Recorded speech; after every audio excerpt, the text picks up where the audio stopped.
Halo semuanya, welcome to my channel. Kali ini kita akan menceritakan cerita yang berjudul Madu Cantik yang Tak Tersentuh.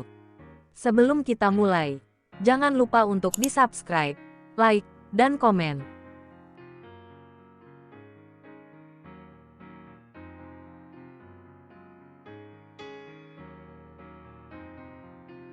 Episode 63, Dihancurkan. Bahu Rafin terkulai lemah. Ia tidak lupa kalau selama ini kesuksesan yang ia raih semua berkat bantuan keluarga.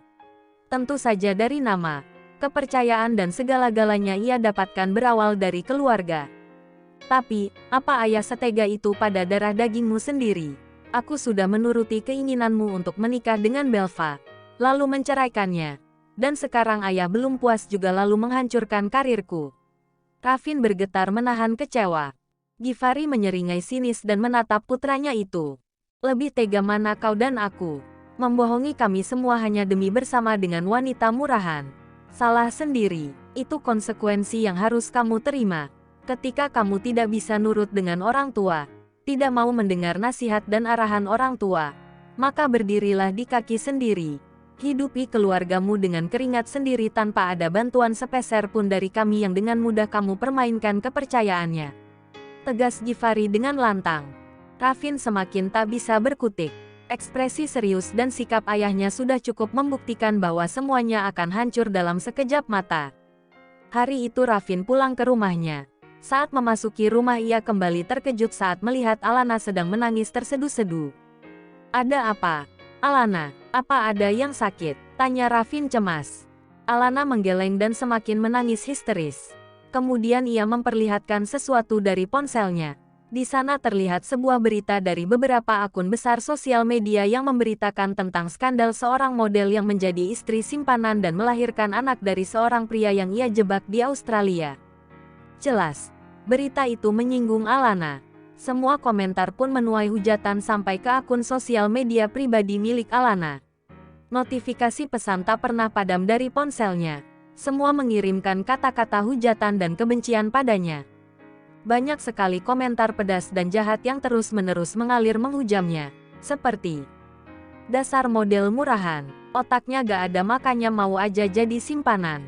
Dulunya miskin, makanya pas udah gede cari cowok tajir biar hidup enak hanya dengan modal mangkang. Alasan aja kali sakit, padahal emang player aja. Sampai rela jebak orang buat puasin nafsu. Enak banget hidupnya. Jadi simpanan tapi hamil anak orang. Lakinya juga bego mau-maunya nampung lonte. Masih banyak lagi berbagai hujatan yang menghina dan mencaci Alana. Berita itu pun semakin menyebar luas. Membuat Rafin pun semakin kacau dibuatnya. Semua datang begitu cepat di waktu bersamaan. Mereka sudah tidak bisa berpikir terlalu jauh dari mana berita itu bisa tersebar. Banyak kemungkinan yang terjadi. Bisa karena permintaan Givari atau mungkin selama di rumah sakit.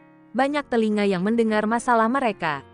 Apalagi kini orang-orang di kantor Rafin pun sudah mengetahui hal itu. Walau dari manapun berita itu berasal, yang jelas hidup Rafin dan Alana pasti akan hancur setelah ini. Semuanya akan berantakan dan hancur, ucap Rafin sembari mendekap Alana yang masih terisak-isak. Kita harus pindah, Mas. Kita harus keluar negeri, dan memulai kehidupan yang baru di sana. Usul Alana yang pikirannya pun sudah buntu dan berantakan. Namun, Rafin tentu saja tidak menyetujui begitu saja. Jangankan untuk keluar negeri, untuk biaya hidup sehari-hari saja pasti akan susah setelah perusahaannya bangkrut dan Rafin harus mengganti kerugian yang sangat besar. Tidak bisa, kita tidak bisa kemana-mana. Kita akan tetap di sini, kata Rafin. Tapi kenapa, Mas? Kalau kita terus di sini, hidup kita gak akan pernah tenang. Ke sudut manapun di negeri ini kita akan dihina, kata Alana dengan sorot wajah yang terlihat sendu dan sembab. Kita harus kuat, kamu harus kuat. Mereka itu tidak tahu apa-apa tentang hidup kita. Rafin berusaha tenang. Gimana aku bisa kuat? Sementara orang-orang terus mencela dan menghina aku seperti sampah. Nama baik kita sudah tercoreng, Mas. Alana terus menangis. Tenang dulu, lebih baik kamu buang saja ponselnya, agar tidak mendengar dan melihat hujatan orang-orang lagi. Rafin berujar datar. 2 hari kemudian, Rafin mendapat kabar kalau dana yang harus diganti masih sangat kurang.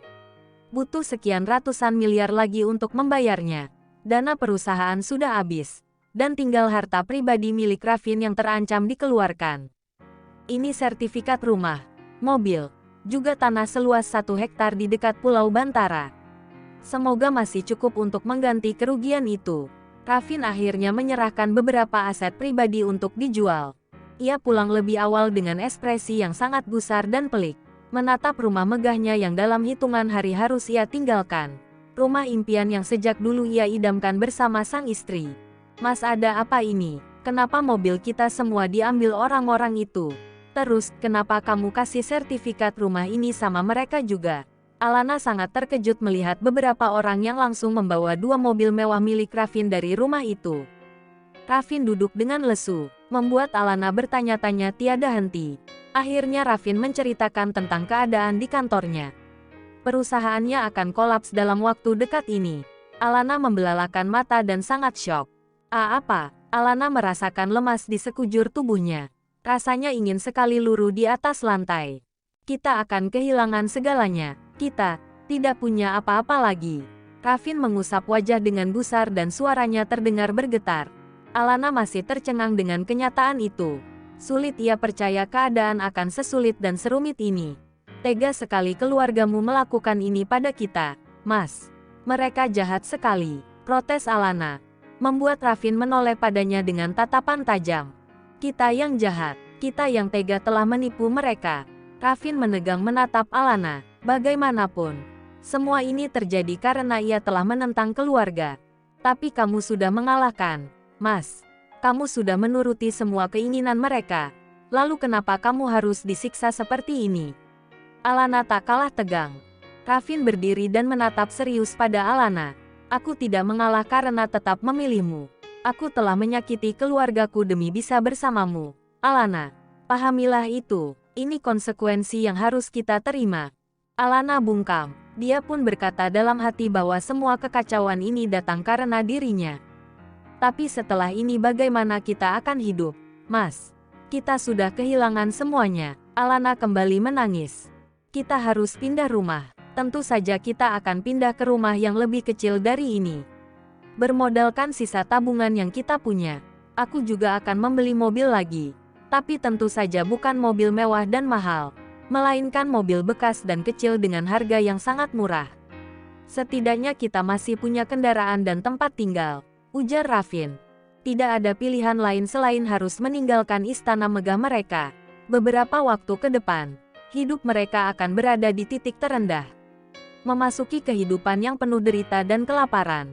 Sementara di tempat lain, Belva sedang berbahagia karena besok adalah hari sidang perceraiannya dengan Rafin.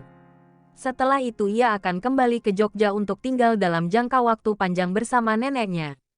Menemani hari tua Omatara yang kini akan mendukung sepenuhnya apapun keputusan cucunya.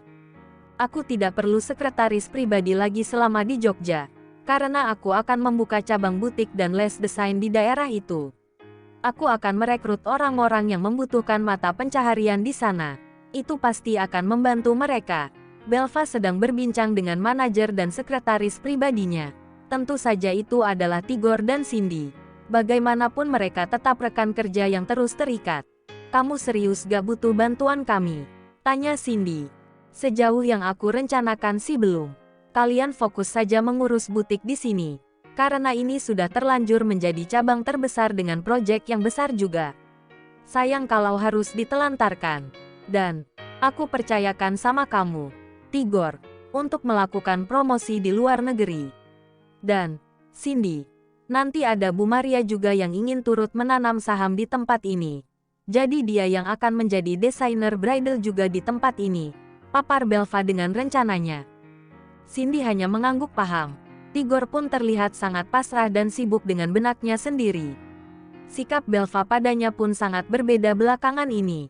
Tentu saja setelah apa yang terjadi ini, pasti akan sulit menaklukkan wanita seperti Belva. Oke, kalau begitu, aku akan menjadi sekretarisnya Bu Maria. Semangat untuk sidang besok ya, Bel. Cindy tersenyum hangat. Thanks, Cindy, kamu juga harus tetap semangat ya. Kalau gitu aku permisi dulu. Belva berpamitan dan beranjak dari ruangan pribadinya. Hari ini ia tidak membawa mobil. Karena jalanan cukup macet jadi ia memilih naik ojek online. Belva tidak langsung pulang. Ia memilih ke toko buku untuk melihat majalah desainer miliknya yang baru saja diterbitkan di toko buku. Saat sedang melewati rak buku-buku novel, tatapannya tak sengaja menilik ke arah seorang pria tampan dan gagah dengan setelan kasualnya. Rizwan. Belva melebarkan mata saat melihat pria itu berdiri sembari memegang sebuah novel. Pria itu menoleh dan tak kalah terkejutnya. Matanya langsung berbinar. "Hai, Bel, kamu di sini juga?" "Iya, aku lagi mau lihat majalah desainer pertama aku yang 2 hari lalu terbit." "Kamu anteng banget di sini. Suka baca novel kah?" tanya Belva. Rizwan melebarkan senyuman sehingga memperlihatkan lesung pipinya yang indah. "Suka. Kebetulan aku suka baca dan nulis juga." "Oh ya, lucu ih," kata Belva terkekeh. "Apanya yang lucu?" tanya Rizwan sembari menautkan kedua alis tebalnya. "Aku jarang banget lihat cowok suka baca novel. Apalagi, itu kayaknya novel romansia." Belva menunjuk novel yang dipegang oleh Rizwan. Rizwan tertawa kecil. "Banyak kok cowok yang suka baca novel. Aku memang dari SMP suka banget baca kisah romans dan horor." Kekehnya. "Wow. Tapi tunggu dulu. Itu kok kayak nama kamu." Belva menyipitkan mata saat melihat deretan buku novel romantis dengan nama pena, M. Rizwan Wijaya.